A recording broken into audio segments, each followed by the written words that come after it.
जय हिंद साथियों, loan guarantor क्या होता है और एक लोन में गारंटर की क्या भूमिका होती है, इसके ऊपर हम आज बात करेंगे। मैं आपको बताना चाहूँगा कि हर लोन में कहीं ना कहीं एक गारंटर की आवश्यकता होती है और हम कहीं ना कहीं अपने रिलेटिव के लिए कभी लोन की ज़रूरत पड़ती है और वो हमसे रिक्वेस्ट करते हैं कि आपके दस्तावेज हमको गारंटर के लिए चाहिए और हम दे देते हैं और सील अपना साइन कर देते हैं। वहाँ पर जो भी सिग्नेचर वहाँ लगते हैं, जो दस्तावेज लगते हैं, वो हम प्रोवाइड कर देते हैं। लेकिन उसके पहले हमको ये जानना बहुत ज़रूरी होगा कि एक गारंटर होता क्या है। हम लोगों को लगता है कि सामने वाले को लोन चाहिए, वो अपना करीबी है, वो रिलेटिव है, उसको लोन की ज़रूरत है और हम अपने दस्तावेज उसमें दे देंगे तो उसका लोन हो जाएगा।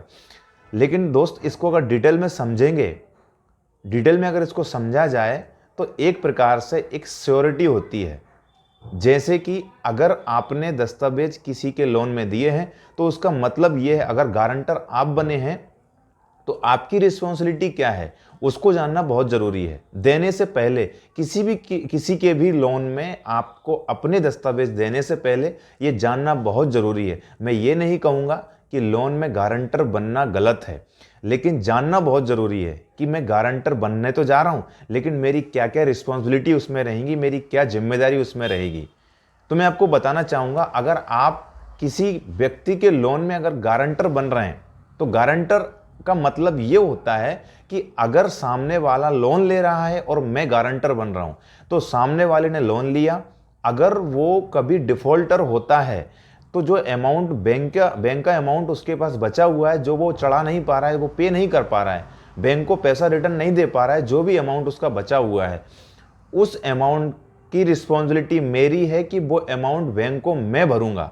अगर मैं नहीं भरता हूं, क्योंकि मैं गारंटर लगा हूं, अगर मैं उस अमाउंट को नहीं भरूंगा तो बैंक मेरे ऊपर लीगल एक्शन कर सकती है, उसके पास ये अथॉरिटी होती है। क्यों?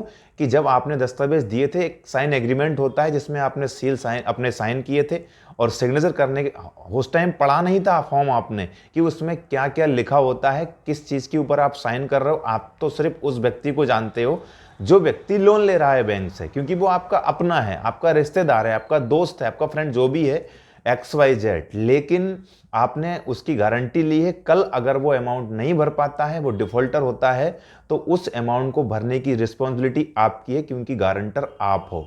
तो गारंटर की जिम्मेदारी उतनी बड़ी होती है जितनी कि लोन लेने वाले की जिम्मेदारी नहीं होती। जिसने लोन लिया है वो तो जिम्मेवार है ही, लेकिन उससे बड़े जिम्मेदार आप हो। आपको ये बैंक को जताना चाहते हो कि अगर ये व्यक्ति लोन नहीं भर सकता है तो मैं इसका लोन भर के दूंगा। तो ये गारंटर की एक जिम्मेदारी होती है। तो साथियों, सबसे पहले ये है कि अगर आप किसी को गारंटर देने जा रहे हो, अपने दस्तावेज देने जा रहे हो, अपनी गारंटी देने जा रहे हो, तो उससे पहले आपको ये जानना बहुत जरूरी है कि सामने वाला लोन पे कर सकता है, उस सामने वाले की कंडीशन भरने लायक है, या बीच में डिफॉल्टर हो जाएगा, या फिर खा जाएगा, या फिर भाग जाएगा। तो ऐसे में अपने दस्तावेज कभी ना दें, क्योंकि उससे आपकी सिविल में इफेक्ट पड़ेगा और वो अमाउंट आपको पे करना पड़ेगा, उसके कर्जदार आप हो जाएंगे। तो सबसे पहले कोई भी व्यक्ति को दस्तावेज देने से पहले एक बार जरूर सोचें। तो गारंटर एक प्रकार से ये है कि आपने लोन लिया, सामने वाले ने लोन लिया है, अगर नहीं भरा तो भरना आपको पड़ेगा।